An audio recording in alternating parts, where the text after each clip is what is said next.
welcome back to the channel. In this video we'll be discussing a hotly debated topic. In the recent past this topic was debated a lot, and this is about the Bilkis Bano case. In this video we are not going to discuss a lot about what this case was, rather we will be discussing the release of 11 convicts of this case. They were released recently by the Gujarat government. So we will be looking at the legality of this decision, that was this decision legal? Was it legal to release all these convicts? Now first we need to know why this is in news now at this particular period, because the Gujarat government has decided to grant remission to 11 convicts related to this case.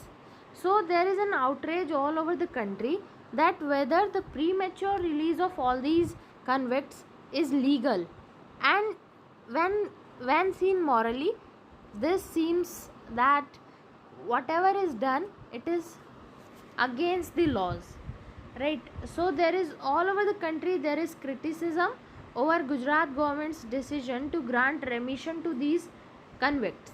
First we need to know what is the story. So the story is about a gang rape survivor, Bilkis Bano. Bilkis Bano, she is a Muslim woman, and in the 2002 anti-Muslim riots in Gujarat, as we all know that in Gujarat after the Godhra case, there were anti-Muslim riots in 2002. So after this, when these riots erupted, so on 3 March 2002, this woman Bilkis Bano and a group of villagers, they were migrating, in the sense they were running, they had fled away from their own village. They were in search of a place where they could find themselves safe. So when they were running for refuge, so in a village named Panivel, they were caught by all these rioters.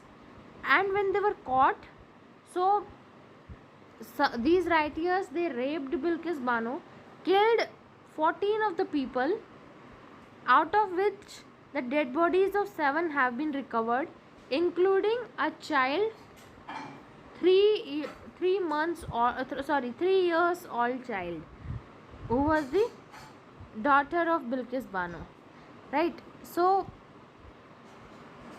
then she approached Supreme Court, and Supreme Court declared, she even reported for FIR, and later this case, it went to the court. Then there was confusion whether the convicts, they will be tried by Bombay High Court or by the Gujarat High Court. So Supreme Court decided that the investigation over this case, it will be taken over by CBI, and the case, it will be tried by the Bombay High Court. It will be tried in Mumbai. So the Bombay High Court declared that 11 men, they are convicted, and as they are convicted, so they have been sentenced to life. They were given life imprisonment, right? So now the question is, when they were given life imprisonment, which clearly states that the said person, he will be imprisoned all his life, there is a difference. Let me tell you, life imprisonment, under life imprisonment, what happens if your case is not heinous, if your case, it is something that can be changed over a period of time, something, it can be improved. So after 14 years, there is a possibility you might be released, right? You might be given clean chit. But if it is heinous, and what does heinous crimes include? Rape, kidnapping, and murder, all these. So there are very little chances that you will be released after 14 years, because there are so that is why the case is heinous, right? So now the question is, here the case is heinous, so why these 11 people, they very easily they walked out of the prison? How did they walk out? Life imprisonment normally means convicts remain in jail for all of their life. All of their life they'll be living in the jail, but central government can release them on some points after the state. Okay, state government will have to take permission, will have to discuss with the central government, and central government can give this release after 14 years. Central government can release them, not the state government, right? So after the completion of 14 years. So initially what happened, how this case revolved here and there. First, Supreme Court, it gave this case to the Bombay High Court. One of the convicts, as we already discussed, that Supreme Court, it entrusted the responsibility of trying this case to the Bombay High Court. So one of the convicts, he approached Bombay High Court for remission, right? That now 14 years they're about to over, so you can grant us remission. They approached Bombay High Court, right? So Bombay High Court, it declared that as Gujarat was the place where the crime was committed, so it is the responsibility and it is the jurisdiction of Gujarat government that it can try over all these policy of remission. So the convict then approached to the Gujarat government. Gujarat government, it said that it is the Bombay High Court where your case it is running for so long. So it is the Maharashtra where this Bombay lies. So it is Maharashtrian government that will decide over this. So finally that convict approached Supreme Court, and Supreme Court declared that it will be the Gujarat government that will be deciding over this case, right? Finally Gujarat, it was given the responsibility, it was given the right to take decision over remission of these convicts, right? So what Gujarat did here, the major problem came. It took decision via an outdated policy. 1992 policy, what does it say? If life imprisonment is given to a person and it can be, the person can be released after 14 years. Life imprisonment basically means you will be in jail for 14 years. This is what 1992 policy says. But this policy was amended, and now what the law says is you will be released after 14 years only if your crime is not heinous.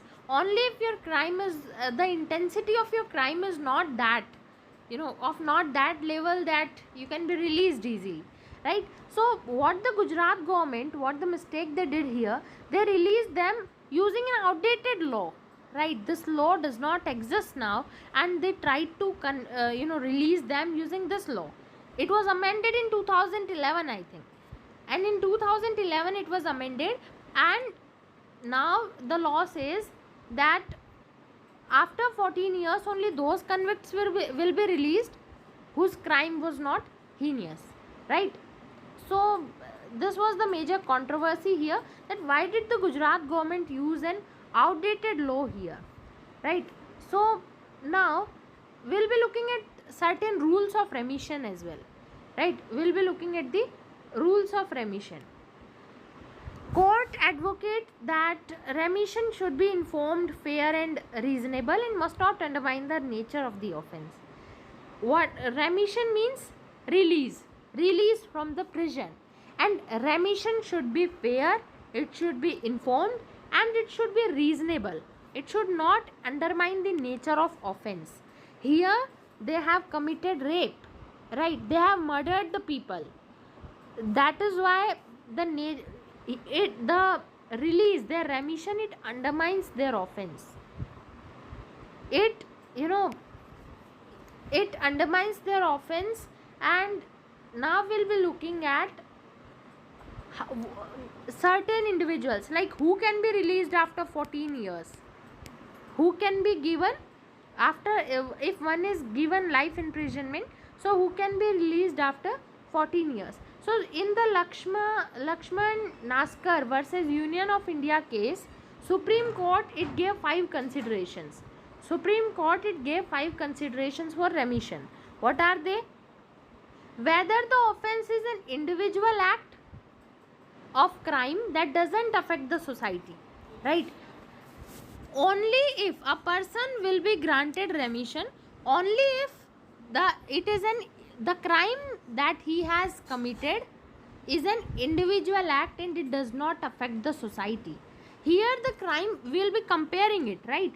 Here the crime that they have committed is rape, gang raping a pregnant woman, right? So in this case it affects the society, right? This case, it affects the society, and that is why this consideration cannot apply, right? Whether there is a chance of crime being repeated in future, there are chances that they might commit the same offense again. So this provision, this consideration cannot apply as well. Whether the convict has lost the potentiality to commit crime, this as well, it cannot be implied. There is a possibility and even there is a potential that they might commit the same crime again. Whether any purpose is being served to keep the convict in prison, yes, if they are in prison, there is a possibility the outside environment will be safe, right? So more crimes cannot be committed. And the socio-economic condition of the convict's family, so this is what need to be considered. I think this also does not imply, there is no way that these individuals, they need to be released from prison at this particular, because these are all these 5 points, they are the considerations for remission, right, according to whatever the amendment that was done. So was the remission given in this case legal? Here the point is, was it legal, right? Was it legal? Why everybody, they are protesting against this? Why there is an outcry against all this remission that is given to these people? Because of the horrific and brutal nature of the crime. This crime, it was very horrific, it was brutal, and it was very inhumane. So that is why people, they are against this decision of the Gujarat government. What the lawyers say? Lawyers say that remission has been granted by Gujarat government without considering the center. According to the Code of Criminal Procedure, Section 435 of Code of Criminal Procedure says consultation prior to remission is necessary. Section 435 of Code of Criminal Procedure, right? Code of Criminal Procedure, it says that state government need to first take consent from the central government before granting somebody remission. किसी को रेमिशन देने से पहले state को centre government से एक बार उसकी consent मांगनी बहुत ज़्यादा ज़रूरी है, लेकिन यहाँ पर गुजरात गवर्नमेंट द्वारा बिल्कुल भी कंसेंट नहीं मांगी गई. Second, it also says that what the lawyers say, I am telling that lawyers say that one, the section 435 of Code of Criminal Procedure was not followed.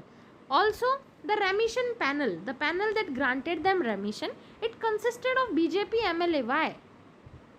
Why the politician? What the panel should consist? They should consist government officials, prison officials, right, district collectors. They should be the part of the remission panel. Why the BJP MLAs? So here the major case comes.